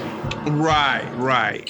So they do that little nod. He sees the phone there. He like looks up and down, and he runs away from it. Yeah, he runs over to it and he looks in it and he just looks it up and down and says, "Okay, well, this ain't gonna work." And then he just runs to it, which was cute. It was a nice little nod. Yeah. Yeah, they had tried to do it. They tried to do the phone booth thing, but then they're like, we can't find a damn phone booth in New York City anymore. No. At that time, as a matter of fact, there were still phone booths in New York, but they were very hard to find. Yeah. As a matter of fact, phone booths still up until through the 1980s, there was still phone booths. And I believe that there was a movie Joel Schumacher directed called Phone Booth. Yeah. They actually used the very last phone booth that was left in Manhattan to film. Yeah. That was a good movie. And that was like the 1990s they made that movie? No, that was in the 2000s. That was like 2000. Early 2000s. Yeah. Because that was when Colin Farrell was like at his peak. Okay. Yeah, but that was not a prop that was the actual phone booth. It was the very last phone booth that was left in Manhattan. Yeah, I think after that movie was filmed is when they took it out. Yeah. But yeah, that was a good movie. But yeah, that whole Superman's first night. I mean, listen, he even saves a cat stuck up in a tree. I mean, come on. How could you not love that? And then after that, when he goes back to the fortress and he's talking to Jor-El, and he tells him, he's like, you can't imagine how good it felt, right? And that's like everyone who says like, well, Superman, the Boy Scout, someone who saves people for no reason like that, that doesn't make sense. That's not that right there is why it works. Like it feels good for him to help people. And see, my whole thing is, which is why I love so much the way Captain America has been portrayed in the MCU, because in a lot of ways he's like Superman. And a lot of people say, and you know what? We become so cynical and so jaded and everything like that. We say, we can't relate to characters like that anymore. Well, yes, you can. You can always relate to a character who does the right thing simply because it's the right thing to do. Exactly. There are people like that in the world today. Just because you happen to be a cynical, jaded human being that doesn't believe in anything doesn't mean that other people don't. And that's what Captain America and that's what Superman, that's what they represent. They represent, like, me, like one thing that I really get really frustrated with when people talk about Captain America and they talk about, let's stay with Superman because we're talking about Superman. They say, I can't relate to Superman. And I said, you're not supposed to. That's what Clark Kent is. That's what Clark Kent is for. You're supposed to relate to Clark Kent. Superman is what you're supposed to aspire to be. The thing that always got me about that, it always makes me wonder, I'm like, how can you relate to Batman? Like, he doesn't have any powers. I'm like, yeah, but he's got more money than God. He's an orphan. He's borderline psychopathic. How do you relate to that? Yeah, exactly. So I just never understood that whole relatability argument. I mean, people drive me crazy when they talk about, I relate to Spider-Man. Really? You can climb walls. You were bitten by a radioactive spider. Yeah, he's broke all the time and he doesn't get the girl. So that's what you relate to.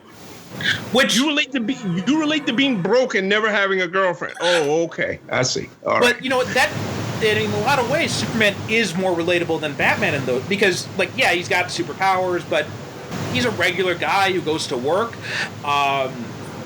He's constantly got to put on a fake face every time he goes out in public. Thank you. He can't tell the woman he loves how he really feels about her. I'm like, what person has never experienced that? And don't all of us really do that to some degree when we go out of our door every day? We go out and we kind of put on this persona that we have, that we show to people outside. Absolutely. That we don't show to like our family and friends. You know, like when we go home, like when I go home to my wife sees the real me. When I go out and I deal with people, they're not necessarily see the 100% Derrick Ferguson. Exactly. Because there's certain things that I can do and say in front of my wife I can't do and say in front of other people. Right. Because she gets me. She says, okay, well, I know why you said that. But there's certain things that if I said to other people, they would look at me and go, ooh, why? Exactly. Really? Yeah, you know, so a lot of us are like Clark Kent and Superman in that, that when we go outside, we have to put on this persona and be this other person than what we really are, because there's certain things in society you can't do or say that you would do at home in front of your friends and family. Yeah. Another thing that kills me about a lot of the complaints about Superman is, and I'm gonna bring it back to Man of Steel. You know, if we ever cover Man of Steel on the show, I'm gonna be hammering that movie relentlessly. But one of the things that defenders of that movie always say is that they bring up I bring up Superman killing Zod, and they say, well, he has to learn his no killing rule. And I'm like, how do you have to learn that killing people is bad? Yeah. I just never understood that logic. Yeah, that's kind of like, see, you know what? You don't have to poke me in the eye with a stick for me to know that that's wrong. Exactly. You know, no, see, that should be, you know, you don't have to kill somebody in order to say, okay, well, you know what? Maybe I shouldn't kill people. No, that's not, I mean, I've never understood that. Now, give me any other reason for why he kills Zod because there was no other way for him to go. You know, tell me that. But the Superman I know, okay, like the Christopher Reeve, he would have found another way. Exactly. You know, any other Superman that I can think of, they would have found another way, because that's who Superman is. He's always going to find. He's like Captain America in that respect. He's always going to find another way. Right. You know. Right. So I mean, Man of Steel. Well, we should put that on the list. You know, of movies to cover. You know, because I've got my issues with Man of Steel as well. You know. One of the things that I just completely lost my train of thought. But I would completely forget what I was going to say. But something else I did on a different tack. I wanted to ask you, because you've seen the 3-hour cut. I've never seen that one. The version I have only has the Ultimate Edition, like the director's cut version, and the theatrical cut. It doesn't have the extended one, which I think was only on the Blu-ray. So I know it's probably been years since you've seen the other versions, but what are some of the? Can you think of any major differences?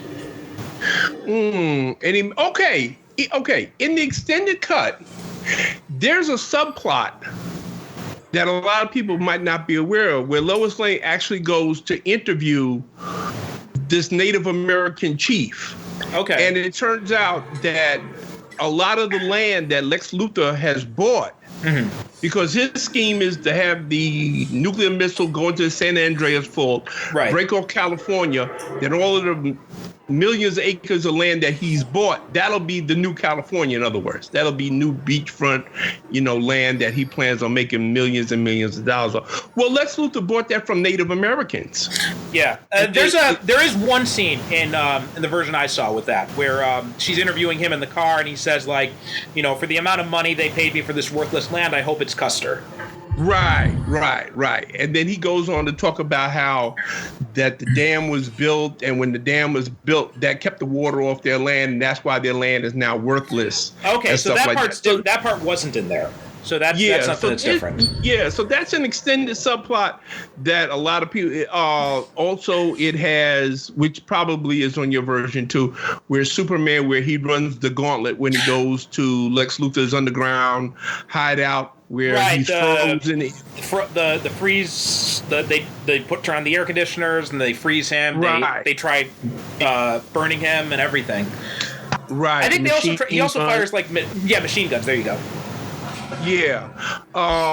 There's a longer scene after Pa Kent dies where Ma Kent, she wakes up and she's walking through the house and she's calling for Clark to wake up, and he thinks that he's still in bed, but he's standing way the hell out in that field someplace, and he makes the poor woman walk like it looks like half a mile to where he's at, and he's just standing there. Huh? And he's just standing there. Yeah. He's just standing there, and she comes out there and they have the conversation, everything like that.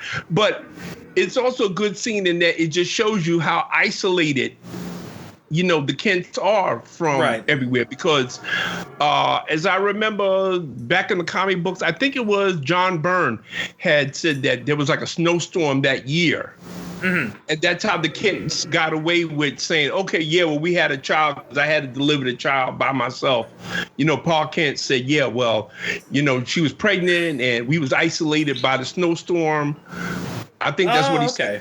Yeah, I believe in Man of Steel when he did the 6-issue Man of Steel, because he said that always bothered him as to how did the Kents just all of a sudden pop up with a child and nobody questioned them and stuff like that. They addressed that in the movie, if you remember, because when they find him, and he's fixing the tire, and she says, "We could say he's the son of my cousin from North Dakota, recently orphaned."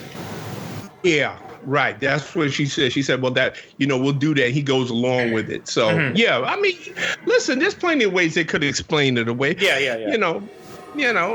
There were some things I would have just said, listen, mind your damn business. Yeah. Well, because I remember the original version, it's like they dropped him off at an orphanage and they went the next day to adopt him, which today you could not do that. Right. Yeah, exactly. Like you can't just show up to an orphanage and then that same afternoon walk out with a kid. Exactly. Yeah. So yeah, they do need to find new ways to explain that away. In fact, Smallville dealt with that. They had because the Luthors were also involved in the meteor shower that brought Clark to Earth, and they helped each other out. And Lionel helped them sort out the adoption stuff. Mm-hmm. But most of the scenes that are in the 3-hour version, basically they're mostly like extended versions of remember the scene where Clark and Lois, the guy mugs them and he catches the bullet? Okay. Now after that, that's where we're introduced to Otis. Because when Clark and Lois, they walk out of the alley and they walk out and they catch a cab, and Otis walks right by them. Ah, I see. Yeah, and he crosses the street, and then we're introduced to the 2 police officers. Right. They have a little conversation, they're talking and stuff like that. So there's a little bit more. Most of the scenes that we get in the 3-hour version are basically just extended versions of scenes that we've already seen, but for some reason they were chopped off because I guess they felt that they didn't go with the flow of the story. Like there's a little bit more with the Kryptonian Council. Mm-hmm. Jor-El has a little bit more dialogue with them, which I appreciate because there's 2 wonderful actors in that scene, Trevor Howard and Harry Andrews, 2 wonderful British actors. In fact, Trevor Howard, I was just reading about this. He hated the fact that he was going to have to film with Brando. Really? Yeah, apparently they had some feud or something. Let's see. No fooling. I would never have guessed. So when they were filming Mutiny on the Bounty, they had a very bad relationship. Oh yeah, that's right. They were mutant. Okay, yeah, they were mutant. He played Captain Bligh. Yeah, so it says that it's been alleged that Trevor Howard did not want to act in the film because he loathed Marlon Brando. Oh, and he only accepted the role when he learned that he would be acting with Harry Andrews. Oh, okay. So I guess in that scene, they're not really together. No, they are, because there is a definite scene where they're standing there and they're close enough to each other that they're in the same shot. Okay, so maybe it was just the fact that Harry Andrews was there too. He was able to mitigate it. Well, maybe but something? A lot of times these actors, like for instance, one thing that always impressed me about the cast of Star Trek, the original cast, is that apparently they all hated William Shatner's guts. Yeah. But with the exception of Nimoy. Yeah, Nimoy got along with Shatner. Yeah. But everybody else, what's his name? James Doohan. James Doohan would not speak to Shatner unless they were actually working on set. That was the only time he never had. But if you look at the TV show and especially the movies, you would never get that. Right. You would honestly believe that these people have been friends and co-workers for most of their adult lives because, they're risking their lives for each other. You would never get that. None of them hated, that's what I got, that they absolutely hated William Shatner. But you would never get that from them. So I guess Trevor Howard was professional enough to say, well, you know what? Listen, I only got to do a couple of scenes with this guy and then I take my check and I'm out of here. So yeah. but in the extended version, we just get like certain scenes that are played out longer than, where if you had seen like the theatrical version, you would say, okay, well, this is the same scene. It's just like another 4 or 5 minutes that's added on to it. And that's pretty much how it plays out for the whole thing. Like the whole earthquake scene, there's more. Yeah, like you see the Hollywood sign. Sorry, that's a little bit long. You're breaking up a little bit there. Can you say that again? Excuse me. No, I was saying that in the earthquake scene, you see the Hollywood sign, fall over. Right. Yeah. I don't think that's in the theatrical version. The scene was not in the theatrical, but I think it is in the director's cut. Okay, and well, there's what about 3 or 4 different cuts that are floating around. There's I think it's 3. I think there's the original theatrical cut, which is only like an hour and a half or something like that. There's the Ultimate Edition, which they first released on DVD back when it first came out on DVD, like in 2000 or something like that. Okay, and then there's the extended one for TV. Oh, okay. Well, I have the extended TV version. That's the 3-hour one. That's 188 minutes. And then I have as part of the same package, it's on a separate disc. It's the special edition, which I understand that's Richard Donner's cut. That's the one that he prefers. Exactly, yeah. And that's the one with the commentary and everything like that. Now, on that one, it's got a bunch of deleted scenes, but the deleted scenes are the ones that are in the 3-hour version. It's just included, it's not like a separate menu that you go to and see the deleted scenes. If you watch the 3-hour version, those deleted scenes have been put back in the movie. Right. Okay. Yeah. Okay, so just basically like little extensions, nothing really major. No, nothing. No, there's nothing. So anybody's listening to this, you don't feel you got to run out and you got to buy the extended edition. No, you don't. I mean, it's just basically just extended version. I mean, if you're a Superman groupie like me and you just want the whole 3-hour package, which I do recommend, mind you, that if you do love Superman and you want to get the whole Superman the movie experience, I do recommend that you get the 3-hour version, because that's like the whole epic story, right? Complete in one package. And as a matter of fact, if you watch that, you don't even have to watch any other you don't have to watch Superman 2 or 3 or 4, The Quest for Crap, or, any of those other ones. Serious. I don't have any of those movies. All I have is just Superman the movie, and that's it. I'm happy with that. I've got Superman. I've got the Superman the movie, and I've got the Richard Donner cut of Superman 2. Yeah. Okay. Yeah. And as far as I'm concerned, the series stops after the Donner cut. Oh, okay. Yeah. I don't really care much for the theatrical Superman 2 with the Lester version. No, I don't. Even when I saw it, I didn't care for it when I saw it in the movie theater. I said, it's okay, but you know what? To me, the Lester version didn't have that spark. It seemed to me that Lester was It seemed to me that Lester was making it, but he didn't have much respect for the material. Exactly. He put a lot of slapsticky stuff in it, which really came out because he directed Superman 3 all by himself, and the slapstick stuff really came out in that. Yeah. So but, that's why the less said about that movie, the better. But that's something we could add to the list too, is the comparison of the Richard Donner and the Lester cuts of Superman 2. Okay, well, you know what? I haven't seen the Donner cut. Let me get that one and let me watch it, and then we'll, we got a ways to go because I think we got some other stuff we want to cover first. But that's something to consider later on down the line. But like I said, as far as I'm concerned, I just have that movie, the Superman movie, and that's it. I'm happy with that. You know. Yeah. So, do you have any final thoughts about this film? Just to amplify what I said earlier, this movie is like, okay, this is like the Citizen Kane of superhero movies. Mm-hmm. Like how everybody said that Citizen Kane transformed movies forever. Mm-hmm. Well, Superman the movie, for me, transformed superhero movies forever. Never again after that would we look at superhero movies the same way again, or would they be made the same way again? Right. When people tried to go back to the earlier format of like the Batman 66, you know, they got torn apart for it. Like you look at Batman and Robin. Right, yeah. Because it's like, you know, it's like when Moses saw the burning bush, he was never the same again. Right. And once we had seen Superman, the movie, and once we saw what superhero movies could be when they were treated as movies. Right.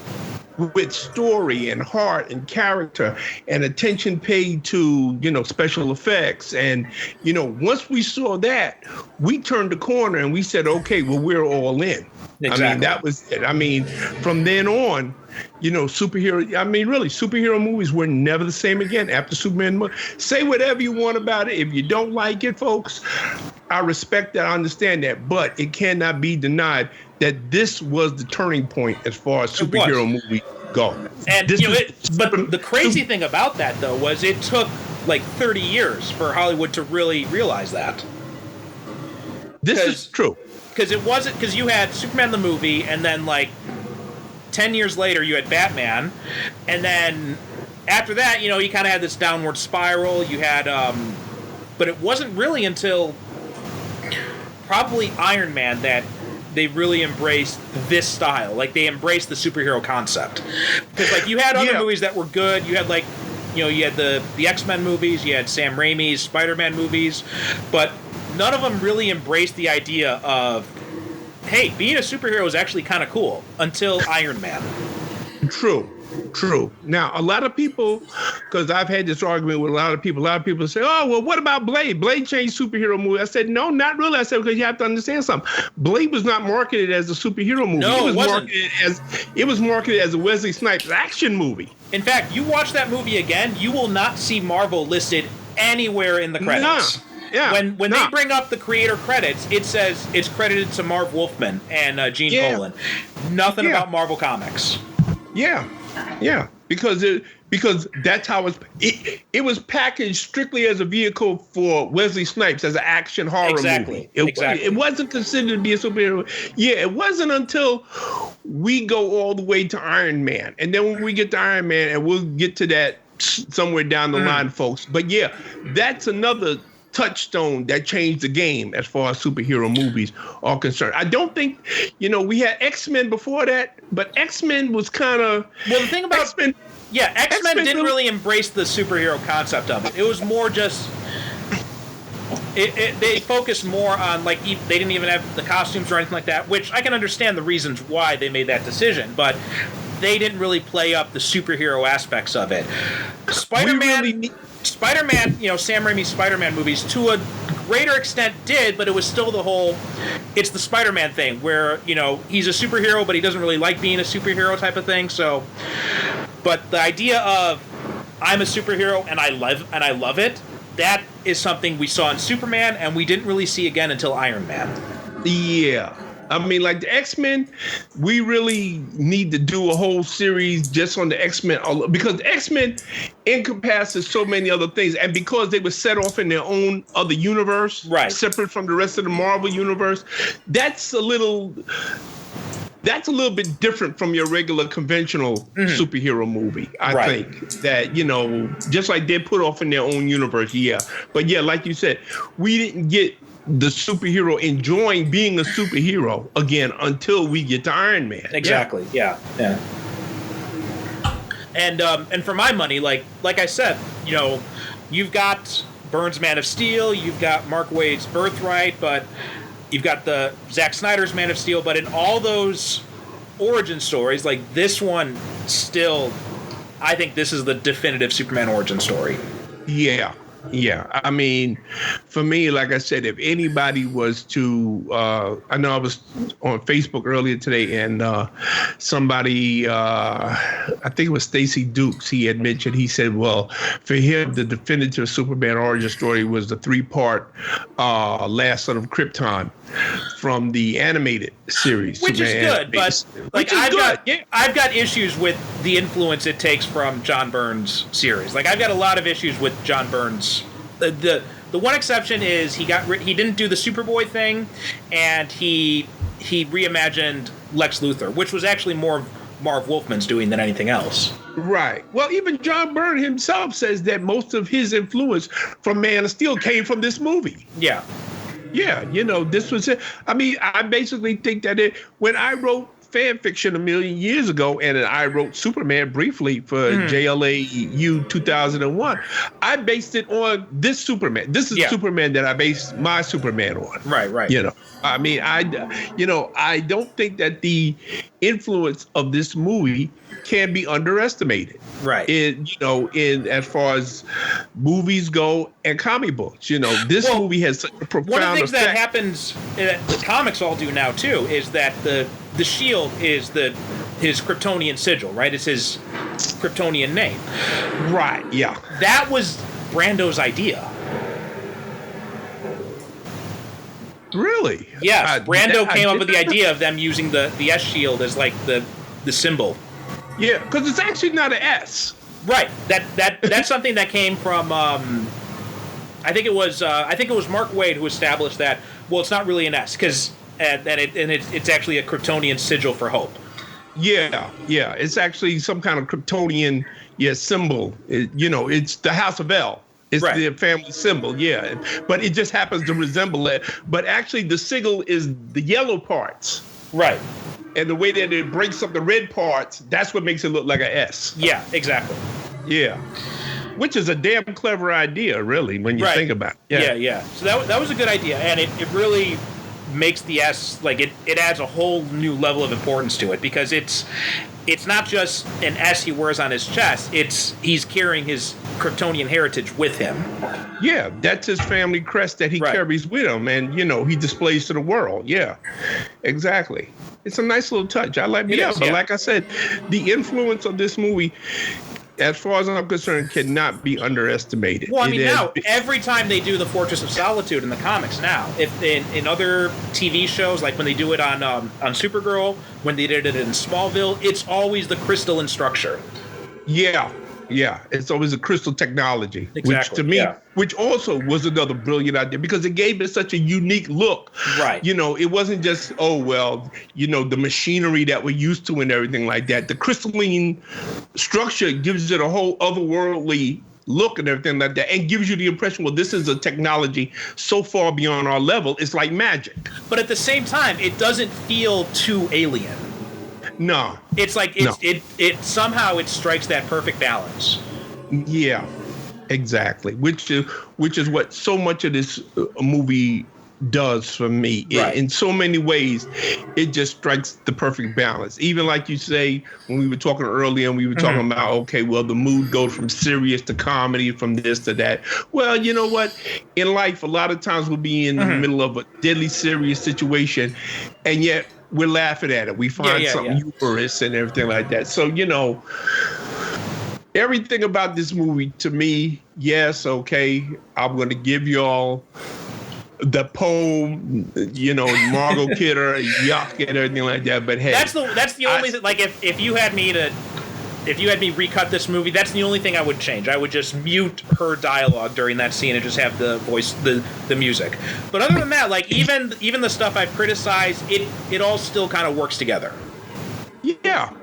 I mean, this is one of the few movies that I still feel from that era, that even when you put it up against the superhero movies that we have today with all of the technology and everything like that, I still feel this holds up very well. It does. The effects aren't as polished, but it still works really well.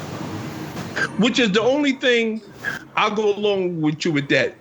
I would take out the voiceover, the Margot Kidder, and I would probably take the opportunity to do a little tweaking of the special effects. Yeah. Not much, not enough to spoil the charm of the original intent. But yeah, there are a couple of the flying scenes that are like a little bit shaky. Yeah, it looks a little too obvious that they're flying in front of a projector screen. Right. I would probably take the opportunity to fix that. But otherwise, I wouldn't mess around with this movie too much because a lot of the charm is when it was made and how it was made. Right. You know, because you look at it and you say, wow, well, how did they do that? And how did they do this? And how did they do it? And there's a lot of stuff that they did that was practical effects. Like a lot of the scenes, like the scene where Christopher Reeve, where he delivers Lex Luthor and Otis at the end of the movie. He brings them to the prison and then he flies out. They actually had a crane that they lifted him up out with. And they did, there was some like special photography I was reading about while back where when he's taking off, like they did some sort of like cross zoom or something where the background kind of zooms out while he kind of zooms in, so it kind of gives the illusion like he's actually flying up as opposed to just being in front of a screen. Yeah, I mean, there was of course, now they just go into a computer and they do all that stuff. A lot of that stuff they had to figure out how to do. Exactly. You know, because the whole tagline of the movie that they base on, you believe a man can fly. Which I think is what I'm going to call this episode. Okay. I think that's most appropriate. I mean, it's true. Like, you watch that movie and you believe he's Superman. Oh, yeah. 100%. Like I said, this movie, I cannot state it enough that this guy, Christopher Reeve, his legacy is that, he convinced us that there was a Superman. Right. And he was Superman. Yeah. He was. Absolutely. And in his real life, too, like after his accident and everything, like he did so much humanitarian work, right? He was just an amazing human being. Yeah. Yeah. I mean, he suffered a trauma that a lot of us, and listen, I'm not going to lie, that would have broken me. Oh, yeah, but definitely. No, he just kept on. It just made him stronger, and he kept on doing whatever he could, and I think that, and he even said it himself, he said that by playing Superman, he thinks that he integrated a lot of the values of Superman into his own life as a human being. Just by playing that guy, and which I think was a marvelous thing, which is, like I said, people talk about they can't relate to Superman. Well, Superman, there's a lot of what Superman is that we should aspire to be. Well, this is the thing that always gets me when, I go on forums and stuff and I see people bitching about superhero movies, and I'm just like superhero movies, that's our modern mythology.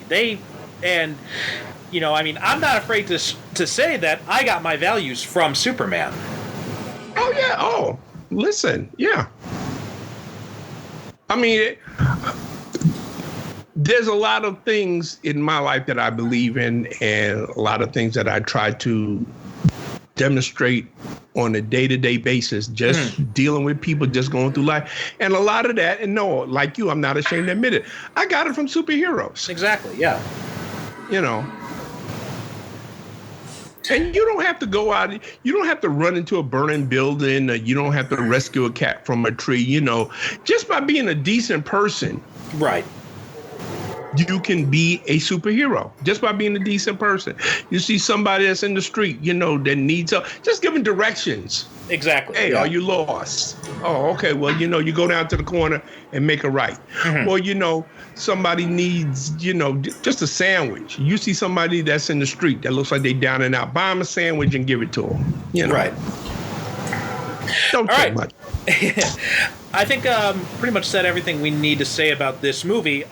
We've been running our mouth for almost 2 hours. Well, that's how it happens when you and I get together. Yes, this is true. We just go on and on and on. Yeah. Listen, I'll be honest with you. Talking about Superman the movie, I could easily go on for another 2 hours. Really. Oh, I mean, me too. I probably could, yeah. And we'll be able to talk about other Superman movies in the future, so we'll be able to run our mouths off a lot more about this. Because you and me, I'm pretty sure you and me are agreeing, Superman's our favorite character. Oh, yeah. Yeah. I mean, when my top 5 superheroes is Superman, Thor, the Black Panther, the Hulk, and who else? Well, that's 4. Who else? Batman? No, not Batman. But yeah, Superman, he's in my top 5. Yeah. He's definitely. I think I'd probably put him as number 1 with a bullet for me. Yeah. But so one of the things we're planning on doing with this show is alternating our picks for what movie we're going to talk about. So I did Superman the movie for this one, and that means it's your turn to pick the movie for the next episode. And okay, so we did Superman this one, which is only right and fair that the first episode we do Superman. And I thought that for the second one, well, if you're going to do Superman, who are you going to do next? Well, obviously Batman. Mm-hmm. So the next time that you folks listen to us, Perry and I will be discussing the 1989, directed by Tim Burton, starring Michael Keaton and Jack Nicholson and Kim Basinger, Batman. Sounds good to me. And but with the time we're recording this, I haven't actually set up the website yet, but by the time I get the episode edited and everything, we'll have some post-credit reel where you'll hear where to find the episode. But is there anything you want to promote in the meantime, Derrick? Absolutely. I always want to promote stuff, you know that. Folks, if you like movie reviews, you can find the Ferguson Theater. Just Google it in because I don't know the URL. I'm not going to bother looking it up. Once we got the website set up, we'll have a link to it on there. Yeah, once you get the website. Yeah, so you can go to that one. I've got about like 400 movie reviews I've written that are up there now. Go check them out. I also have Ferguson Inc. That's spelled INK, which is my website where you can go to find out all my other stuff that I'm doing. I have interviews with other writers on there, including one with my esteemed co-host. You can find. I also have a Patreon page. Perry will have a link up for that too. Mm-hmm. Where I have exclusive content. I have 3 serials that are currently running, and you know, if you like listening to me talk, you probably like what I write as well. So you can go check that out. I also, if you want to hang out with me and Perry online, he's on Facebook, I'm on Facebook, and I also have a Facebook group called Usimi Dero, where a lot of my good friends who are writers and other creative folk, we all just hang out and have a good time and get together. Yep, and for me, I got bunch of books out. You can find them all on my website. I think it's like up to 30 now. You can find them all through my website, percivalconstantine.com. I've also got another podcast I host on my own, which Derrick has been the one and to date only guest on. And that's and that's Japan on Film, where I talk about Japanese movies, because in my day job, I teach a class about Japanese cinema. So I had too many movies to cover, so I started doing a podcast to kind of make up for all the stuff I wanted to talk about. So you can find that at japanonfilm.com. All right. I think that's all we have to do for now. And Derrick, a pleasure as always, my friend. And I'm looking forward. Absolutely. Thank you so much for this opportunity. I had a good time, as I always do, talking movies, and especially talking movies with you. Me too. Hopefully we can keep this going for a while. And anything else? Find us online, and looking forward to the next episode when we'll be talking about Batman. And by all means, if you enjoyed this, please let us know, and let us know what superhero movies you'd like to hear us talk about. Absolutely. Please drop us a recommendation. We'll have contact info in the credit reel once I get that recorded separately, so you'll be able to hear where you can get in touch with us, where you can drop us a line. Let us know what you think. Drop us a review on iTunes, because that'll help us get some more exposure for the show. And absolutely. Yep. And that does it for Superhero Cinephiles for this episode. And once more, my name's Perry Constantine. And I'm Derrick Ferguson. Thank you. God bless, and good night. Good night.